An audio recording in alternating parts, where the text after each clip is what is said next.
Nastup Elmedina Konakovića na Međunarodnom forumu u Antaliji ponovo je otvorio stare političke podjele u regionu. Ovog puta kroz oštre poruke upućene prema Srbiji i njenom rukovodstvu.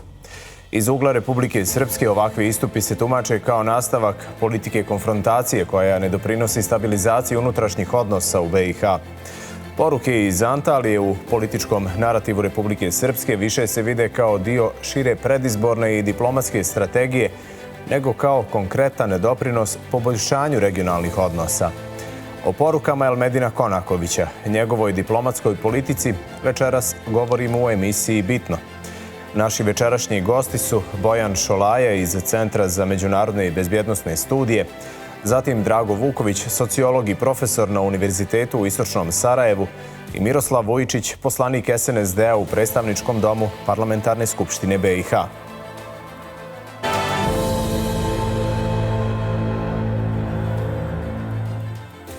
Slikom ćemo prvo do gospodina Vujčića. Da li nas čujete? Dobro večer. Dobro večer, Dejan, i pozdrav vama, gostima u studiju i naravno gledalci. Evo za početak, vi najviše vremena provodite u Sarajevu. Kako ocjenjujete nastup Elmedina Konakovića i kako je generalno političko Sarajevo doživjelo taj njegov nastup? Pa znate kako je ovaj duži vremenski period, gospodin Konaković se trudi da popravi prije svega svoj katastrofalan rejting među bošnjačkom populacijom.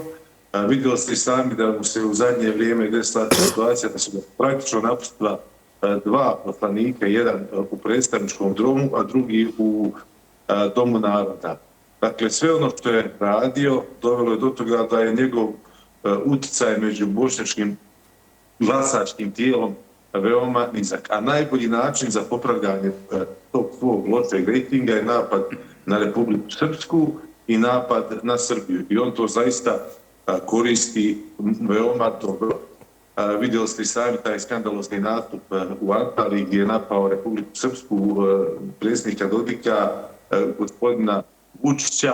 Dakle, Srbija je više puta pružila ruku pomirenja Bosni i Hercegovini, međutim, na drugoj strani nema nikakvog sagovornika, a Konaković produbljuje te loše odnose između Bošnjaka, prije svega, i Srbije. Dakle, jedan ministar inostranih poslova koji bi trebao da predstavlja sve nas u Bosni i Hercegovini, u stvari predstavlja samo Bošnjake i njegova politika vjerovatno će biti prepoznata od strane bošnjačkog biračkog tijela i siguran sam da neće dobiti podršku na izborima koji su pred nama. A to što komplikuje odnose između dvije susjedne zemlje i Bosne i Hercegovine u kojoj žive Srbi, to je druga vrsta problema i ništa dobro neće donijeti Bosni i Hercegovini. Možda će malo pokušati da popravi njegov katastrofalan politički rejting koji ima njegova partija među Bošnjacima. Da, ali evo vidjeli smo kroz federalne medije, oni su predstavili to kao veliku pobjedu Elmedina Konakovića zato što, kako oni kažu, suprotstavio je se srpskoj politici. Da li mislite da li je to diplomatski gaf ili je to namjerno urađeno da se nekako skrene pažnja sa svih ovih silnih problema koje je on prouzrokovao dok je ministar? Nije to diplomatski gaf, to je namjerno uradio. Narativ bošnjačkih medija prema Srbima i Republici Srpskoj se nažalost nikada neće promijeniti. To je onaj princip sarajevske čaršije, Eneksim rekao.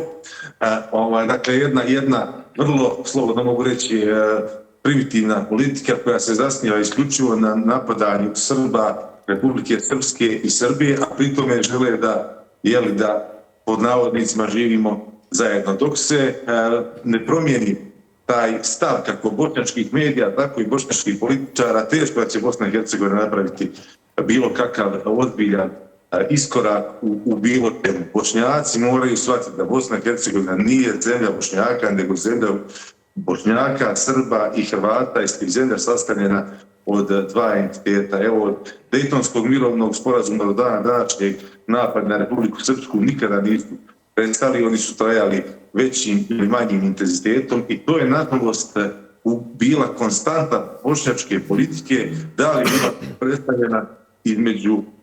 predstavljena od strane SDA ili ovih, uslovno rečeno, lijevih partija. Dakle, to se nažalost nikada nije promijenilo. Ako žele Bošnjaci da Bosna i Hercegovina funkcioniše normalno, onda moraju se zaista drugačije ponašati u odnosu i prema Republici Srpskoj, a i prema Srbiji i prema Hrvatskoj. Slikom ćemo sada do Bijeljine. Profesore Vukoviću, da li nas čujete? Dobro večer. Čujemo se odlično, dobro večer. Evo, čuli smo šta je gospodin Vujičić rekao. Da li vi mislite da li su ovakvi istupi Elmedina Konakovića nastavak politike Sarajeva prema Republici Srpskoj i Srbiji generalno? Pa prvo da vam kažem da ovim izjavama gospodina Konakovića ne bi trebali pridavati neku veliku pažnju imajući u vidu njegovu ličnost, ali s obzirom da se nalazi na jednom važnom mjestu u državi, dakle ministar spoljnih poslova, vrijedi se malo pozabaviti analizom onoga što on govori. Ja lično mislim da je Dino Konaković klasični proizvod današnje politike, koju ja obično definišem kao negaciju politike ili kao antipolitiku. I samo u takvoj politici jedan čovjek se nađe u takvom samom vrhu države, dakle kao ministar spoljnih poslova. Podsjetit ću vas da je diplomatija najprofilisaniji dio ukupne politike, a posebno međunarodne politike. Diplomatija koja povezuje države, ljude, stvara povoljan politički ambijent za saradnju, za politički dijalog, u kojoj se vodi računa o mjeri, nastupu, ponašanju i tako dalje. Imate onda Dinu Konakovića koji je jedan klasični političar koji se bavi manipulacijama, spinovanjima, diskreditacijama, kriminalizacijama ljudi i određenih politika. Tako da po meni je najbolju definiciju njegove uloge rekao gospodin Radončić, koga sam slušao ovih dana, gdje je rekao da se Dino Konaković slučajno našao na tom mjestu zahvaljujući nekadašnjem izboru porodice Izetbegović. Ali ono što zabrinjava i što je govorio moj kolega poslanik jeste da Dino Konaković zapravo je indikator stanja u Bosni i Hercegovini, dakle indikator jednog podijeljenog društva i jedne uporne politike iz Sarajeva koja istrajava na toj negaciji Republike Srpske, njenih institucija. Ali ono što zabrinjava kod Konakovića, imajući u vidu takav narativ i takvu politiku koju on vodi i ostali bošnjački političari, jeste činjenica da ministar spoljnih poslova jedne države koji tako ružno govori o Republici Srpskoj, o Srbiji, a posebno Republici Srpskoj, on zapravo negira Bosnu i Hercegovinu. Jer on je vjerovatno zaboravio da je Republika Srpska pola Bosne i Hercegovine, da je Republika Srpska u Bosni i Hercegovini. I kada imate Konakovića, pa onda imate Lagumdžiju, pa još neke naše diplomate koji tako govore kao što govore, onda se postavlja pitanje pa šta je to onda Bosna i Hercegovina kad njeni diplomate govore protiv pola te svoje države. Tako ja mislim da je ovo što govori Konaković zapravo jedna tipična jednokratna upotreba politike. To su te takozvane, kako ih ja nazivam, političke prašine koje se podižu, koje brzo nestaju, ili ono kako je nekad Radoš Bajić u nekoj svojoj seriji rekao, psi laju, vjetar nosi. Dakle, Dino Konaković sa ovakvim ponašanjem ne zaslužuje neko ozbiljno bavljenje njegovom ličnošću i djelom, ali opet ponavljam, imajući u vidu da se nažalost nalazi na takvoj jednoj poziciji, onda moramo da se zapitamo koji su uzroci takvog ponašanja i kako eventualno mogu biti posljedice takvog ponašanja. Sa nama u studiju je i Bojan Šulaja. Dobro večer i vama. Dobro večer vama i vašim gledalcima. Evo, vidjeli smo optužbe, napadi na račun Srbije, na rukovodstvo i Republike Srpske i Srbije od strane Elmedina Konakovića. Po ko zna koji put, možemo slobodno reći, skrenuo je pažnju na sebe. Koliko sad svi ti njegovi istupi utiču na stanje u Bosni i Hercegovini, odnosno na odnos Banja Luke i Sarajeva? Pa oni svakako utiču, tu sam saglasan evo sa gospodinom Vujičićem koji je u suštini i rekao ono što je najbitnija stvar u svemu tome, da je to zloupotreba sistema od dnevno političke svrhe i suštinski sve što se radi se kako bi se ostvario neki nivo podrške među biračima. I to je ono nešto što sam ja spominjao u različitim prilikama kada se govorilo o funkcionisanju prije svega Ministarstva inostranih poslova, ali svega onoga što smo mogli da vidimo da dolazi iz Ministarstva inostranih poslova. Naprosto od prvog dana od kako je gospodin Konaković ministar, možemo govoriti bukvalno o zloupotrebama Ministarstva inostranih poslova od dnevno političke svrhe. I ako se evo vratimo kroz ove neke 3 do 4 godine unazad, u svakoj situaciji koja je ostavljala prostor da se na njoj poentira na dnevno političkom nivou, vi ste imali reakciju gospodina Konakovića. Odavno su izostale neke reakcije tipa da neko dođe i kaže ovo je zvanična reakcija Ministarstva inostranih poslova i da je ona utemeljena u nekom spoljno-političkom smislu. Mi smo uglavnom imali reakcije koje su trebale da dovedu do toga da se crpe ti neki dnevno-politički poeni. Tako smo imali protestne note bez saglasnosti predsjedništva Bosne i Hercegovine, to jest bez njihovog zahtjeva. Pozivani su ambasadori na razgovore. Rađeno je mnogo toga, a u javnom prostoru, gdje god je postojala prilika, imali smo ove situacije kako smo imali sad i u Antaliji. Ono što je tragično je da se to desilo na nečemu što se zove diplomatski forum, to jest ekonomski forum, koji ima jedan širi diplomatski karakter u drugoj državi i gdje ste vi u suštini ovo što je profesor Vuković govorio prozivali prije svega političke predstavnike dijela države iz koje vi dolazite. Prije svega kada govorimo o gospodinu Dodiku, on nije samo predstavnik Republike Srpske, on je u jednom mandatu i bio član predsjedništva Bosne i Hercegovine, tako da upravo prije svega na tom forumu nekoliko godina unazad je on predstavljao Bosnu i Hercegovinu u kapacitetu predsjedavajućeg. Tako da vi u suštini govorite protiv svoje države i na taj način. A sa druge strane, kada govorimo o Srbiji, vi ne govorite politički loše o nekome ko vam je zemlja susjedstva.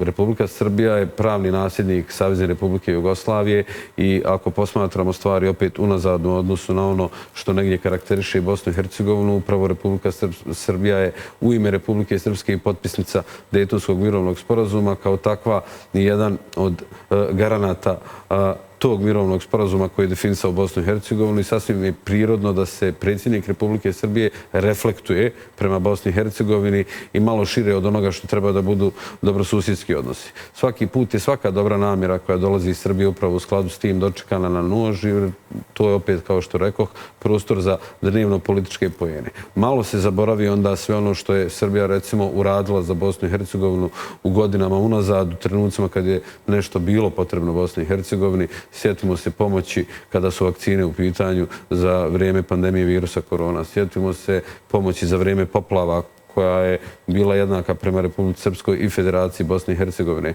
I mnogih drugih primjera gdje je Republika Srbija gledala da pomogne Bosni i Hercegovini i pored toga svaki poziv predsjednika Vučića, evo nekih godina unazad od kako je on predstavnik vlasti Republike Srbije, gdje nikada nije dovedena Bosna i Hercegovina kao ovakva kakva je u pitanje. Svaki put je bio poziv na dijalog, na dobrosusjedske odnose i nikada nije dovođena u pitanje uopšte Bosna i Hercegovina kada govorimo o njenoj teritorijalnoj cjelovitosti, kako on to voli da kažu u Sarajevu. Naprosto pokušavalo se doći do toga da se izgradi jedan korektan, dobrosusjedski, komšijski, što bi rekli, odnos i da Bosna i Hercegovina u tom odnosu sa Srbijom funkcioniše kao što funkcionišu i neke druge države, regije koje nemaju problem. Nažalost, kao što rekoh, taj politički narativ iz Sarajeva, koji je usmjeren prije svega i mislim da je najkorektnije da to otvoreno tako i kažemo, ne samo prema Republike Srpskoj, prema srpskom narodu u cjelini, vodi Bosnu i Hercegovinu prije svega u jednom apsolutno pogrešnom pravcu i bojim se da će ovakav vid vođenja kako unutrašnje, tako i spoljne politike koja je usmjerena, opet rekoh, protiv srpskog naroda, biti pogubna za Bosnu i Hercegovinu. Jer ako posmatramo ove nove geopolitičke okolnosti i mnoge stvari koje smo mogli da vidimo i unazad nekoliko dana, trendovi su takvi da ne postoji više sluh za takav narativ. Evo, konkretno, Republika Srpska u posljednje vrijeme ima taj jedan diplomatski iskorak na međunarodnom planu i naprosto otvorenu komunikaciju sa velikim brojem zemalja u ovom trenutku, pa i sa najmoćnijim zemljama svijeta poput Sjedinjenih Američkih Država i Ruske Federacije, čiji su predstavnici boravili u Republici Srpskoj u posljednje vrijeme i mogli smo da čujemo neke slične poruke koje oni šalju prema Bosni i Hercegovini, a tu upravo ono što je gospodin Vujičić spomenuo. Znači, u Bosni i Hercegovini postoje dvije strane, tri konstitutivna naroda i dijalog je jedini način da se otvorena pitanja rješavaju. Mi smo još uvijek u nekom trenutku gdje postoji ta kuknjava iz Sarajeva i korištenje svake moguće prilike kako unutar Bosne i Hercegovine, tako izvan, da se kuka i da se bukvalno u suštini sve ono što se dešava svali na jedan od dva konstitutivna naroda, a koji nisu Bošnjaci, nisu predstavnici političkog Sarajeva. Ali evo, Konaković je konkretno zasmetalo to što Aleksandar Vučić ima dobar odnos sa Miloradom Dodikom i on je u Antaliji rekao šta njih dvojica imaju da razgovaraju. Pa pazite, to je jedan, eto, upravo taj što kažu zanimljiv sarajevski štih pristupa politici. Evo, sa jedne i druge strane, mnogi politički predstavnici Sarajeva su imali dobar odnos sa gospodinom Erdoganom, predsjednikom Turske, ali niko od nas nije prokazivao takav odnos, nego je iskoristio priliku da i on zasnuje isti odnos sa istim čovjekom, tako da danas imamo situaciju da su predstavnici Republike Srpske, nebitno kroz institucije Bosne i Hercegovine, prisutni također na mnogim događajima i da je gospodin Dodik kao predsjednik Republike ostvario saradnju sa gospodinom Erdoganom. To je stvar pristupa. Naprosto sve što dolazi iz Srbije, a da je na bilo koji način usmjereno prema Bosni i Hercegovini, će biti dočekano kao loše. Naprosto oni imaju taj narativ koji je usmjeren prema Republike Srbiji kao agresoru na Bosnu i Hercegovinu i od toga se ne odustaje. To je politički narativ koji donosi političke poene. To je politički narativ koji, nažalost, donosi neke poene i na nekom spoljno-političkom planu, tamo gdje postoje politički predstavnici u državama koji nemaju dobre odnose sa Srbijom i naprosto to se koristi kako bi se ostvario više taj neki dnevno-politički benefit u kontekstu nekih izbora. Nažalost, Bosna i Hercegovina ima veoma često izbore, to je svake druge godine i to je jedan kontinuitet koji je onako lagana stvar za realizaciju, bez mnogo truda sa politikama ili političkom platformom za dolazak do nekih glasova. Nažalost, oni koji to rade nisu svjesni koliko je to porazno za Bosnu i Hercegovinu iz prostog razloga, jer ne vide kakve posljedice po Bosnu i Hercegovinu tu zapravo nosi. I upravo to i jeste suštinski razlog zašto Republika Srpska ne želi da bude dio u političkom smislu ovakve Bosne i Hercegovine. Jer naprosto Dejtonski mirovni sporazum je oblikovao Bosnu i Hercegovinu onako kako smo se mi nekada dogovorili. Realizacija svega toga je bila potpuno pogrešna. Sam Dejtonski mirovni sporazum je derogiran od prvog dana i to je rađeno uz svesrdnu pomoć pojedinih zapadnih zemalja i naravno političkog Sarajeva koje imam u ovom trenutku osjećaj da nije uopšte imalo namjeru da implementira, to jest primjeni ono što je usaglašeno 1995. godine. Gospodine Vujičiću, evo, čuli smo, vidjeli smo da je Konaković iznio nekoliko stavova kojima je napao Republiku Srpsku i Srbiju. Jesu li to njegovi lični stavovi ili stavovi diplomatije BiH? To nisu stavovi diplomatije u Bosni i Hercegovini. Moram da vas posjetim da je za vođenje spoljne politike jedino nadležno predsjedništvo Bosne i Hercegovine, a na neki način Ministarstvo inostranih poslova je izvršilo. Evo, vidjeli ste, nedavno bio je skandal sa izmenom liste vezano za imenovanje sudija u Strasburu. To je isto uradilo to ministarstvo. Nikada se nije desilo u istoriji Bosne i Hercegovine da se neka odluka predsjedništva promijeni, osim u ovom slučaju pod rukovođenjem Elmedina Konakovića. Dakle, sve ovo što je uradio su njegovi lični stavovi. On, istina, rukovodi Ministarstvom inostranih poslova i tu svoju poziciju kao ministra koristi za na neki način promociju samog sebe, a to mu očigledno ne ide dobro. Dakle, ako Bošnjaci žele da Bosna i Hercegovina funkcioniše normalno, mora se poštovati taj dejtonski okvir i princip dogovara. Ne može zemlja opstati po sistemu da da se jedan udruži protiv drugog ili trećeg ili dva protiv jednog. Nažalost, to bošnjačka politika ne može da shvati. Ja sam mislio da će u ovome sazivu doći do određenih promjena, međutim, vidjeli ste i sami da je trojka vrlo brzo promijenila stav. Da li su neki stranci imali utjecaj na njih? Vjerovatno jesu. Neke ambasade su bile u tom trenutku moćne i sigurno su utjecale na poziciju trojke. Svaka politika, odnosno svakog naroda, mora biti autentična i mora predstavljati volju naroda, ali naravno političari moraju biti spremni na određenu vrstu kompromisa. Složena zemlja, kao što je Bosna i Hercegovina, može isključivo opstati na bazi dogovora i poštovanja Dejtonskog mirovnog sporazuma. Ovakvi izleti koje pravi Elmerdin Konaković ne vode ničemu. I najopasniji su u konačnici za same Bošnjake. Republika Srpska je bila zaista u jednom periodu inferiorna nekim diplomatskim nastupima. Da li zbog stereotipa koji je stvoren u ratu? Vjerovatno jeste. Zbog stereotipa koji je stvoren prema Srbima kao lošim i remetlačkom faktoru, kao što su često govorili opet bošnjački političari. Međutim, vremena se mijenjaju. Vidjeli ste i sami da je u zadnje vrijeme došlo do ozbiljnih promjena i ozbiljnog prodora Republike Srpske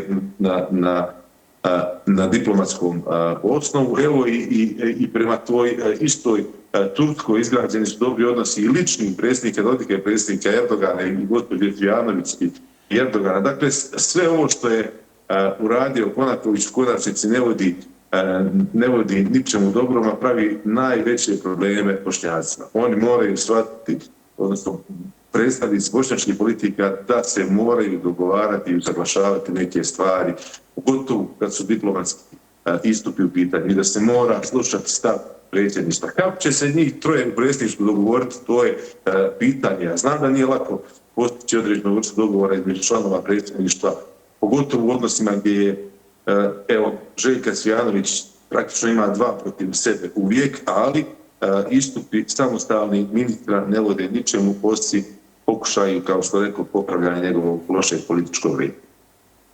Evo u Antaliji između ostalog bilo priče naravno i o ratu. 31 godinu od potpisivanja Dejtonskog mirovnog sporazuma Elmerdin Konaković je pričao ko je koga napao, zašto Srbija treba da kako on misli, ratnu odštetu zbog napada na Bosnu i Hercegovinu. Gospodine Vukoviću, da li mislite da se stalno izvlači ta karta priče o ratu kada padne rejting pojedinih političara, posebno u Sarajevu? Evo imamo diplomatski forum, veliki broj ljudi je tu učestvovao, međutim mi 31 godinu nakon Dejtonskog mirovnog sporazuma ponovo pričamo o ratu.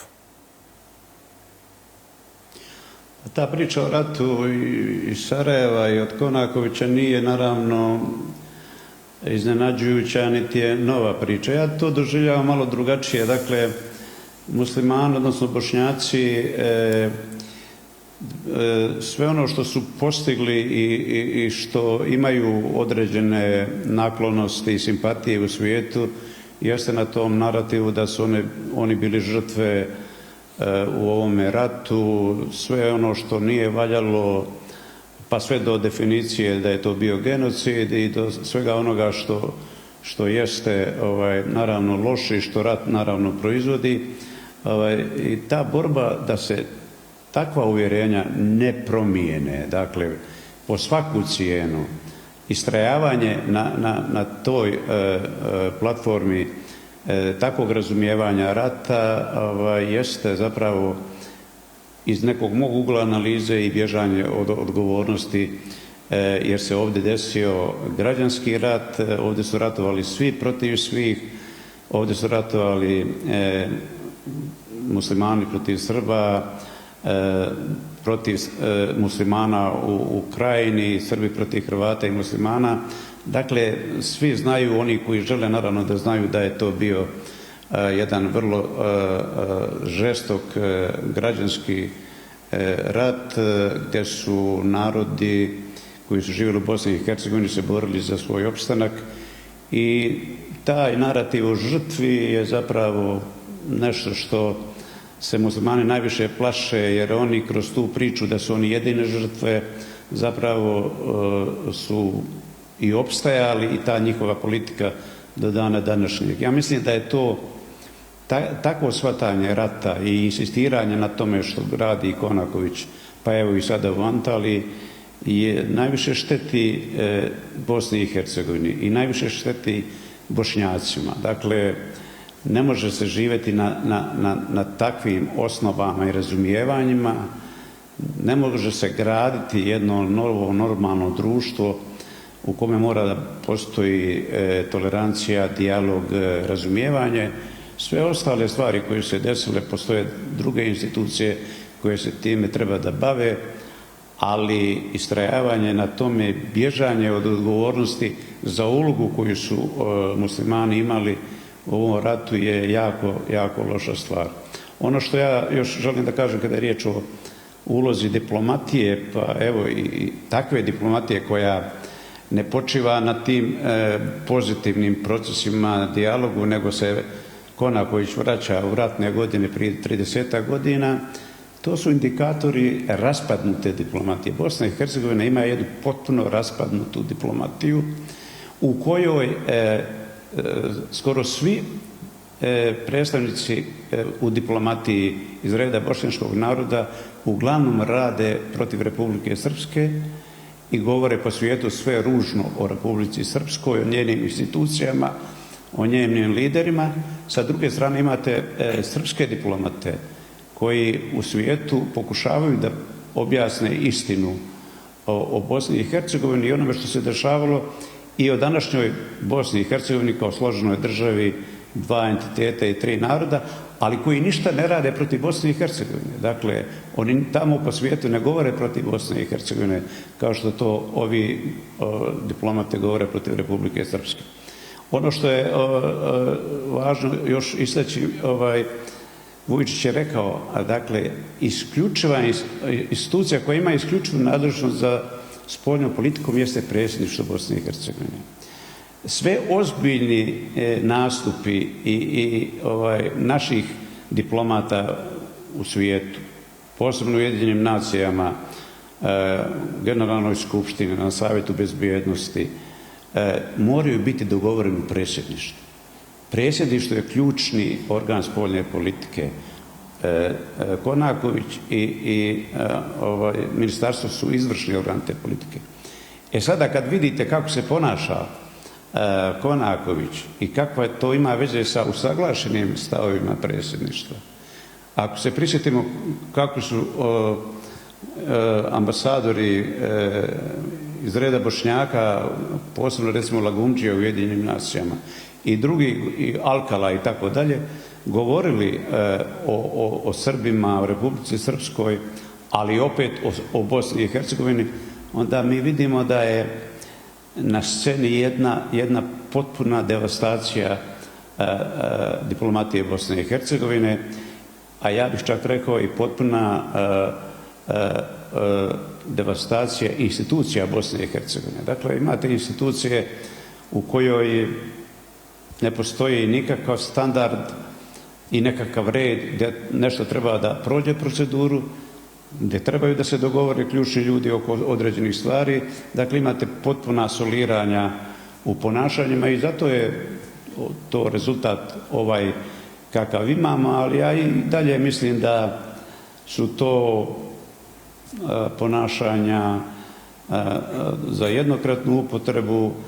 Zabrinjava naravno da u diplomatiji imamo tu vrstu ponašanja, da imamo tu vrstu poruka. Dakle, kad samo prisjetim ko su bili, evo, u posljednjih, ne znam, pa i u Bosni i Hercegovini, ali i u drugim zemljama, ko su diplomate, ko su ambasadori, ko su ministri spoljnih poslova, i onda vam se odnekud, kako bi se to u narodu reklo, obreti, nađe se Konaković na tako važnom mjestu, čovjek koji, ja mislim, kada je studirao DIF, nije polagao ni jedan predmet iz oblasti ni prava, ni diplomatije.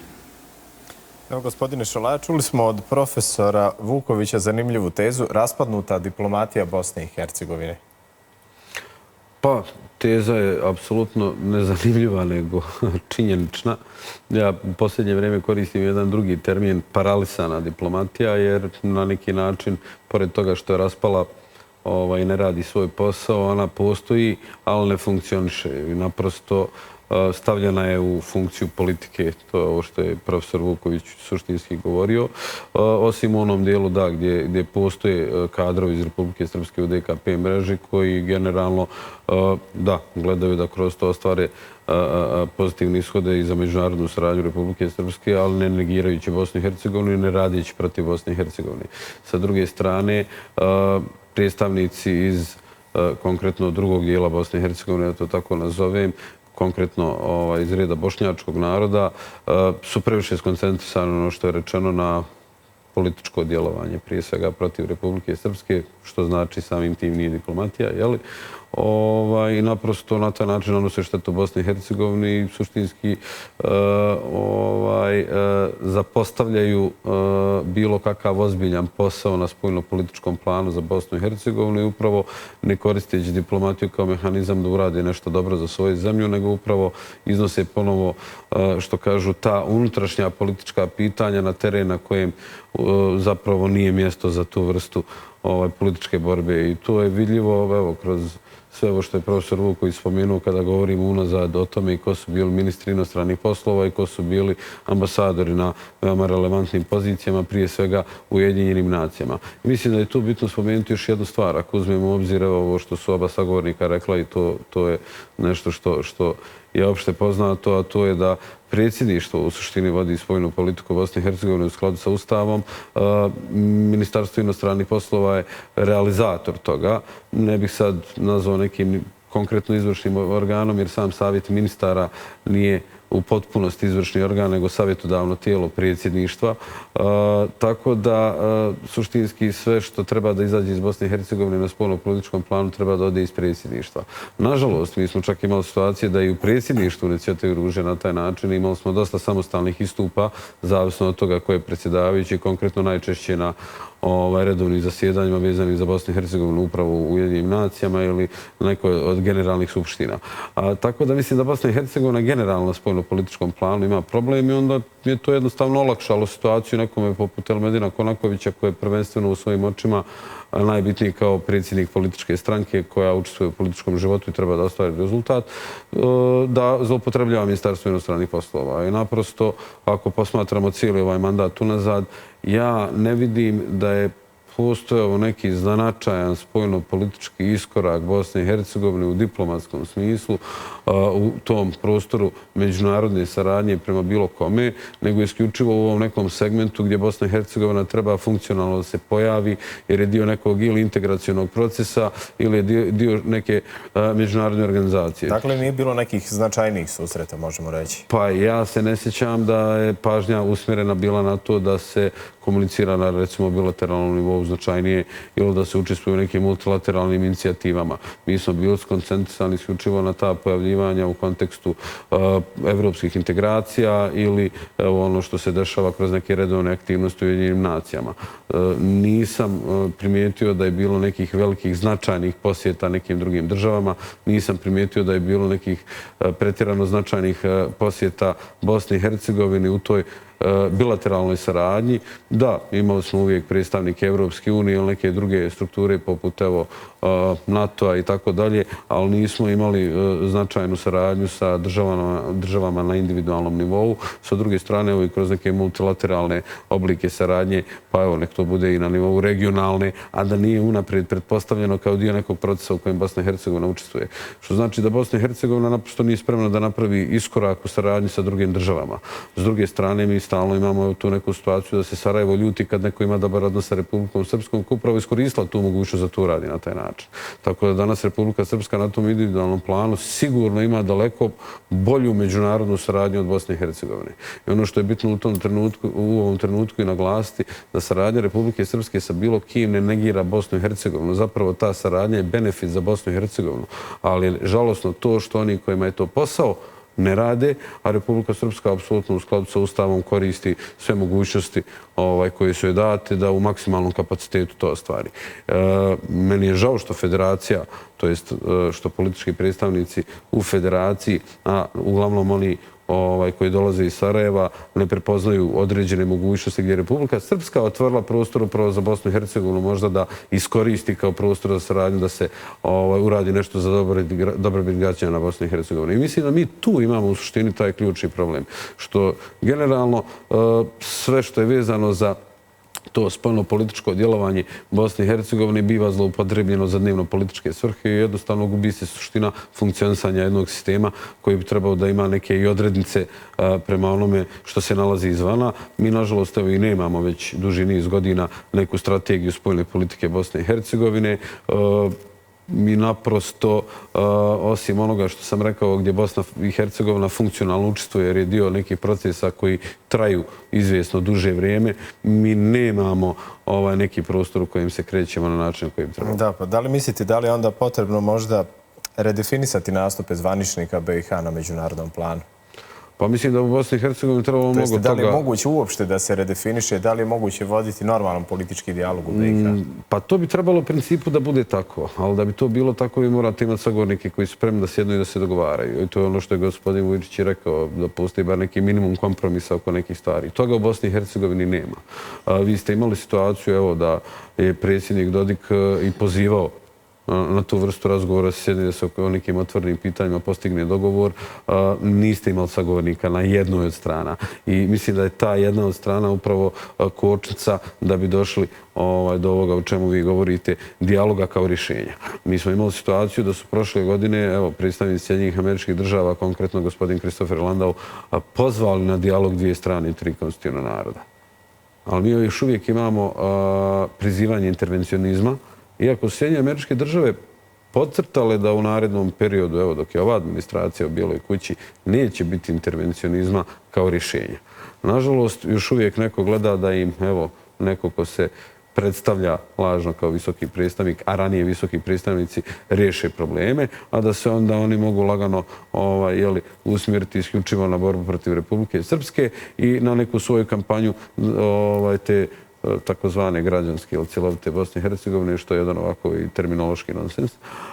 I mi naprosto imamo stremljenja koja su potpuno pogrešno postavljena, borbe protiv države iz same države i na kraju krajeva ovih nastupa poput ovog u Antaliji gdje vi upravo na taj način djelujete. I mi imamo jedan problem koji mislim, to je gotovo sam uvjeren da će ostati nerješiv jer naprosto nije ovo više stvar toga da li postoji spremnost, očigledno je da ne postoji.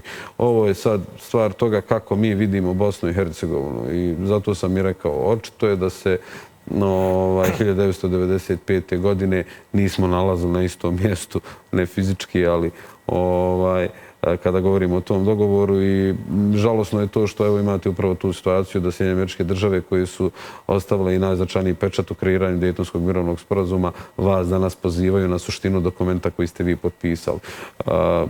Potrošeno je 30 godina, ako u tih 30 godina nismo bili u prilici da to shvatimo, čisto sumnjam da ćemo i u narednih 30. Gospodine Vujčiću, vi ste često u predstavničkom domu Parlamentarne skupštine BiH. Recite nam iz prve ruke, može li se voditi normalan politički dijalog između predstavnika Republike Srpske i Sarajeva?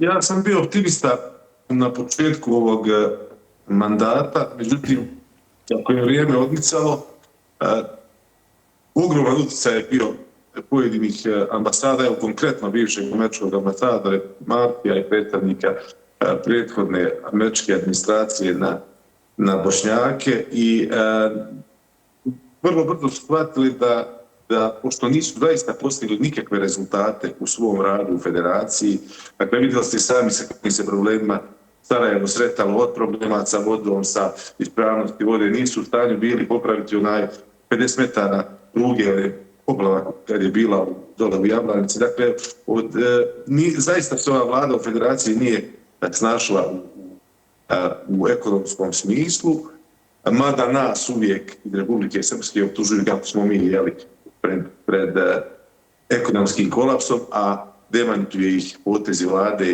i dešavanje u Republici Srpskoj. Dakle, zbog loših rezultata onda se stvar okreće na taj politički nivo gdje se na neki način najlakše postižu rezultati, a rezultati među bošnjačkim glasačkim tijelom se postižu isključivo napadajući Republika Srpska i predsjednik Dodik naravno malo usput i zakačiti Srbije, zakačiti i Vučića. Dakle, zaista ne postoji volja među bošnjačkim političarima da se napravi bilo kakav iskorak. Evo, navešću vam konkretno jedan primjer. Dakle, govorili smo u predstavničkom domu da ne može pola parlamenta izabrati glavnog pregovarača. U jednom trenutku se stvorila većina koja je donijela odluku da predstavnički dom izabere glavnog pregovarača za pristupanje u Bosni i Hercegovini. Ta odluka je pala na ovom krnjem ustavnom sudu. Dakle, i ovaj ustavni sud koji je ovakav kakav jeste ponekad donese ispravnu odluku. I mi smo izgubili jedan vremenski period u približavanju Evropskoj uniji, a Srbi su uglavnom optuživani kao kočničari tog evropskog puta. A suština je sasvim drugačija. Dakle, bošnjački političari svojim potezima ne čine ni jednu jedinu stvar da se, ako nam je zajednički cilj pristupi Evropi, dakle da se ide u tom pravcu. A dakle, ovdje je čista zamjena teza. Uvijek je princip optuži Republiku Srpsku, optuži predstavnike Srba za zaustavljanje određenih procesa, a kad se dođe do suštine, bošnjačke politike nisu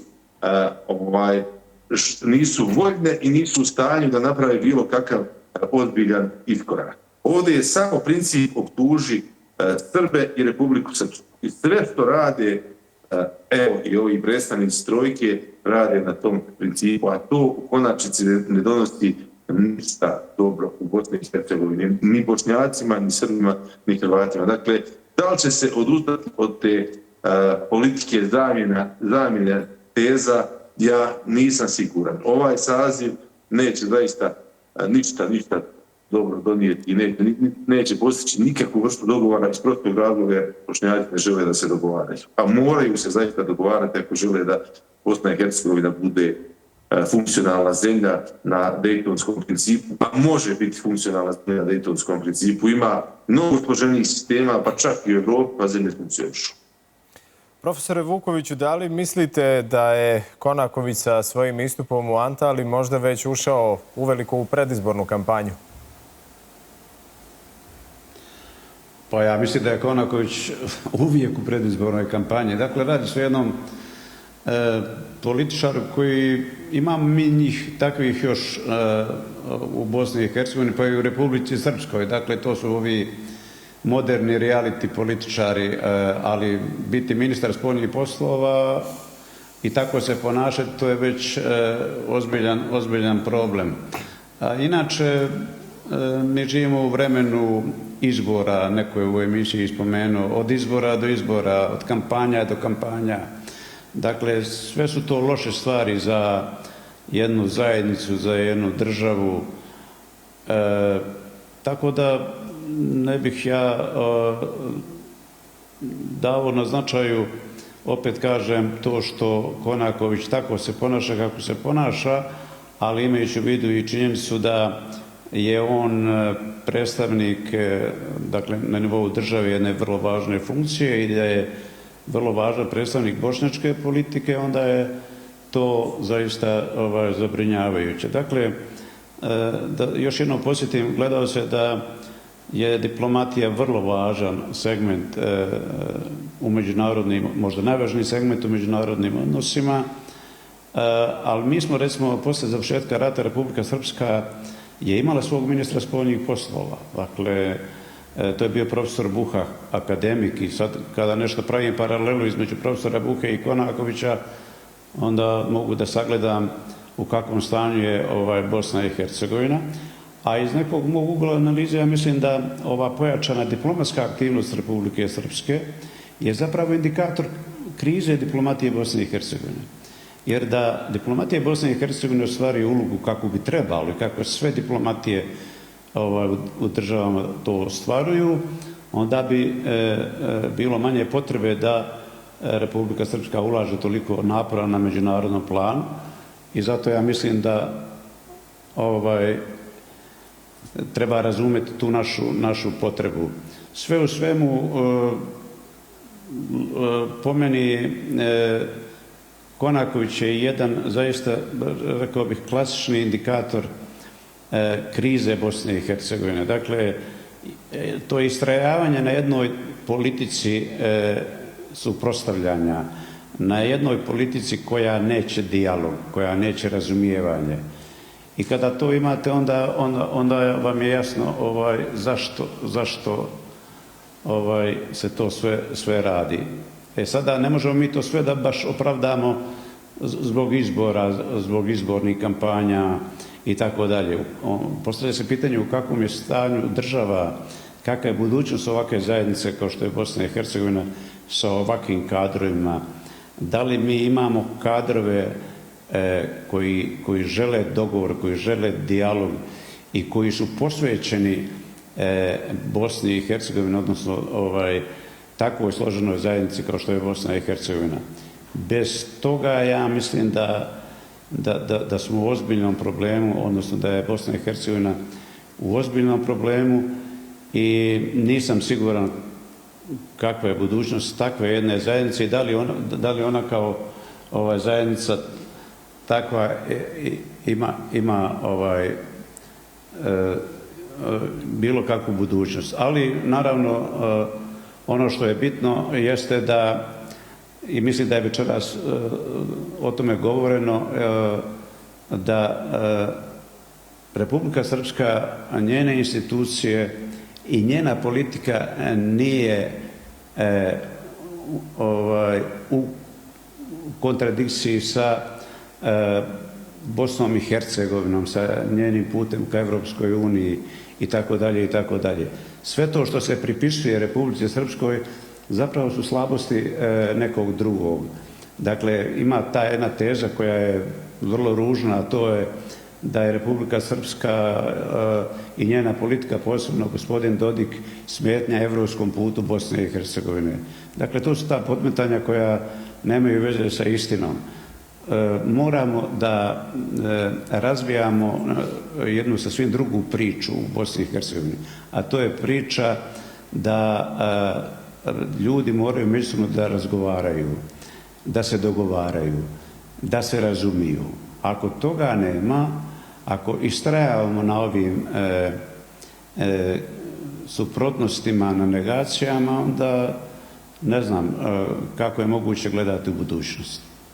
Gospodine Šolaj, kakva su vaše očekivanja od nekih narednih možda nastupa na međunarodnom planu delegacija Bosne i Hercegovine?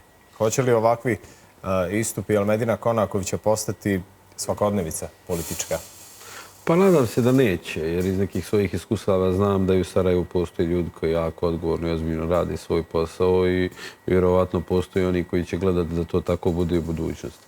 Nažalost, mi smo imali različite epizode kada je Ministarstvo inostranih poslova u pitanju i generalno spoljna politika Bosne i Hercegovine u određenim mandatima kada su na tim pozicijama bili ljudi koji nisu bili adekvatni ili nisu razumjeli poziciju na kojoj se nalaze.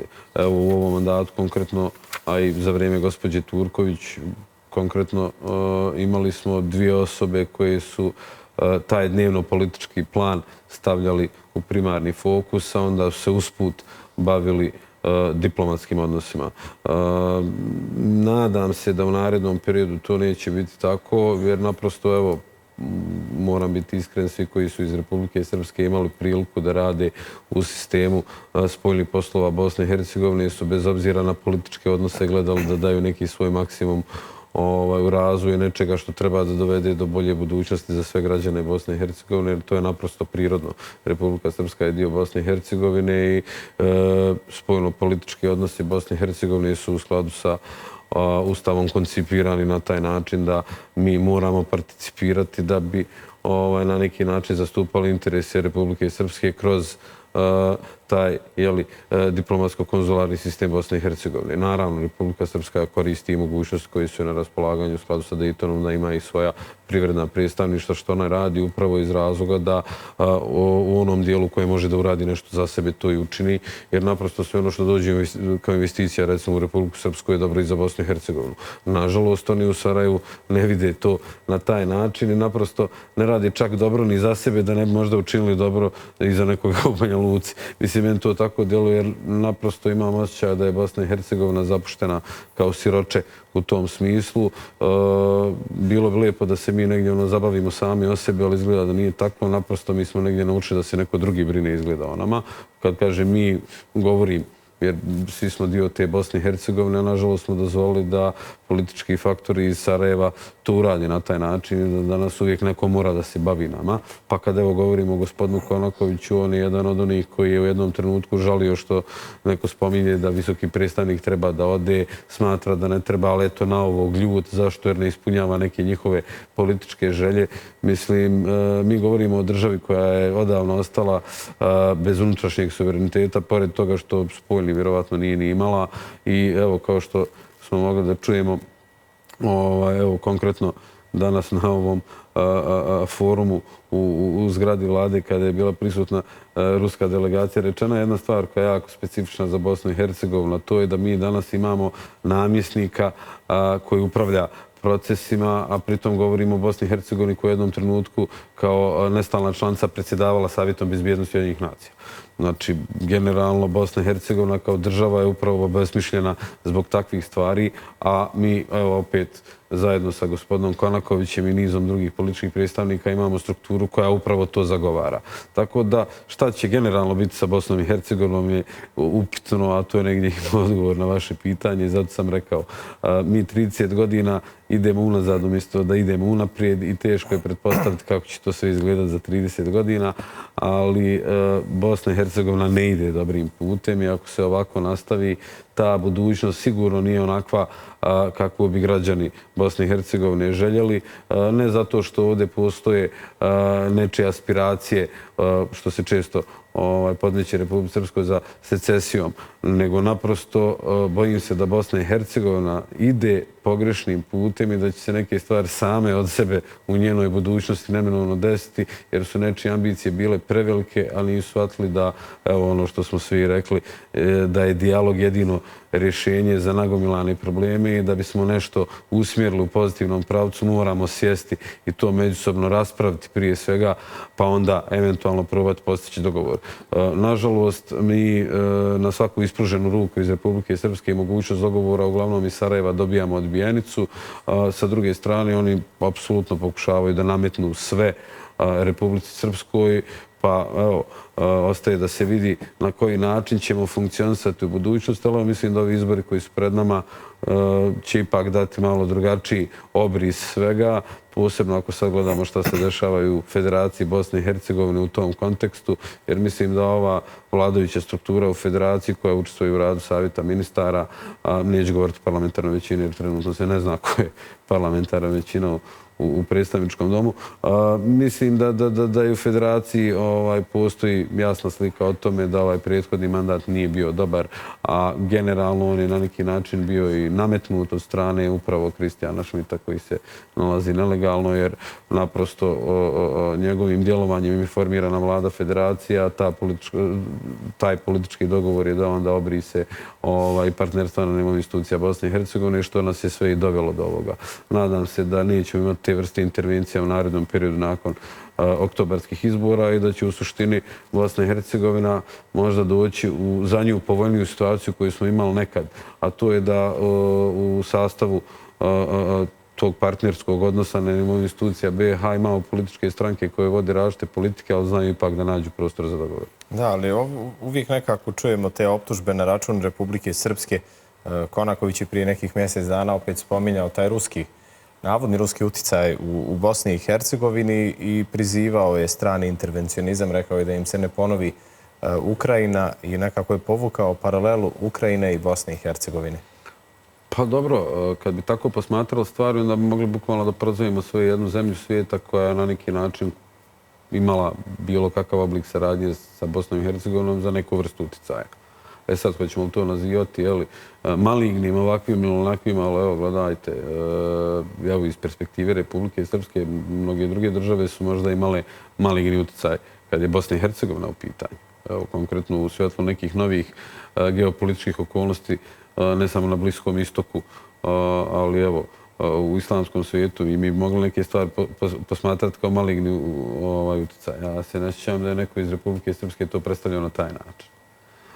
Tako da ne bih išao u tom pravcu i s druge strane, evo, globalni odnosi su danas takvi da svijet ponovo postaje multipolaran, da evo, imate neke oblike saradnje između zemalja za koje se možda nije očekivalo da će sarađivati. Sa druge strane imate jednu samoizolaciju Evropske unije od ostatka svijeta. Tako da govoriti o uticajima na taj način je prije svega politički nekorektno. Jer evo, Ruska federacija konkretno osim saradnje sa Bosnom i Hercegovinom na način na koji sam spomenuo kao garant Dejtonskog mirovnog sporazuma ima isključivo saradnju u oblasti privrede, to jest ekonomsku saradnju, u oblasti kulture, nauke i to je ono isključivo što Republika Srpska ostvaruje kroz saradnju sa Ruskom federacijom. Federacija ima istu tu mogućnost, ali jednostavno to ne koristi. Na kraju krajeva, Republika Srpska je u ovom novom odnosu sa Sjedinjenim Američkim Državama pokazala da može drugačije u odnosu na ono kako je to viđeno u Sarajevu i kako se radilo u Sarajevu i u tom odnosu. Tako da mislim da nije problem uticaju sa strane, mislim da je problem još uvijek u Sarajevu. Gospodine Vujičiću, možda za kraj, kako najbolje zaštititi interese Republike Srpske u zajedničkim institucijama BiH? Pa kroz jedan potpuno ispravan i tvrd stav koji smo mi imali do sada da je Republika Srpska u političkom smislu na prvom mjestu i da se ne smije dozvoliti bilo kakva vrsta prenosa nadležnosti, a pogotovo pod pričom približavanja Evropskoj uniji. Dejtonski sporazum je dao širok okvir, kako sam rekao, za normalno funkcionisanje Bosne i Hercegovine. To što sad kroz neke integracione procese koji su pred nama, ko zna hoće li se završiti i kad će se završiti. Bošnjačka politika želi da centralizuje Bosnu i Hercegovinu, to ne vodi ničemu. Mi, predstavnici SNSD-a, smo dovoljno kapacitirani kroz oba doma, kroz predstavnički dom i kroz dom naroda da zaštitimo i očuvamo jaku poziciju Republike Srpske. Da svaka podvala nekih viših ciljeva, kao to je neka lažna obećanja evo da upotrebim izraz koji je nekada jedan bošnjački političar upotrebio gladnim kaškama u Evropskoj uniji, a pritome da se odreknemo od pozicije Republike Srpske za nas je neprihvatljiva.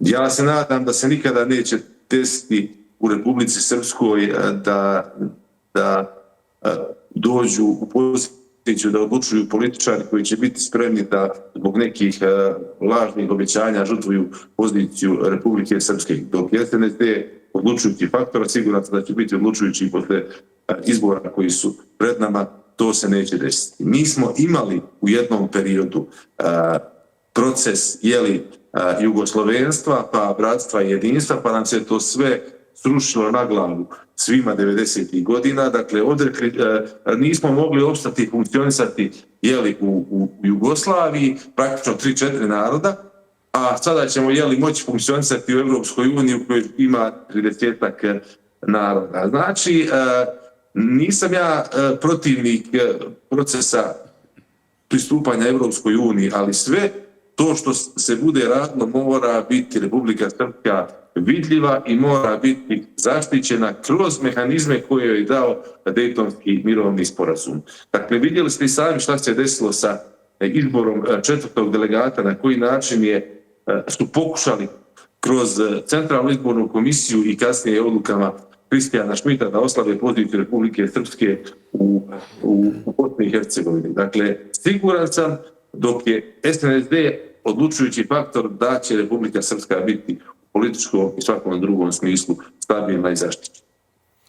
Profesore Vukoviću, vaš zaključak ove večerašnje teme? Pa ja mislim da mi definitivno imamo jednu ozbiljnu krizu institucija. Dakle, Bosna i Hercegovina može da funkcioniše samo ako njene ključne institucije, najvažnije institucije rade u interesu i države Bosne i Hercegovine i njenih entiteta, a prije svega njenih građana. Ali ako imamo ministra spoljnih poslova koji u posljednje vrijeme samo govori o negaciji Republike Srpske, ako imamo zajednički BiH televizijski servis koji je toliko pristrasan da je to nevjerovatno, ako imamo Ustavni sud koji radi bez srpskih sudija, onda se postavlja pitanje u kakvom stanju smo mi i kakve su naše šanse za budućnost. Ja i dalje tvrdim da te šanse naravno da postoje, ali sa ovakvim ponašanjima, posebno bošnjačke politike i njenih političara, teško. Ali nadati se da će možda u narednim izborima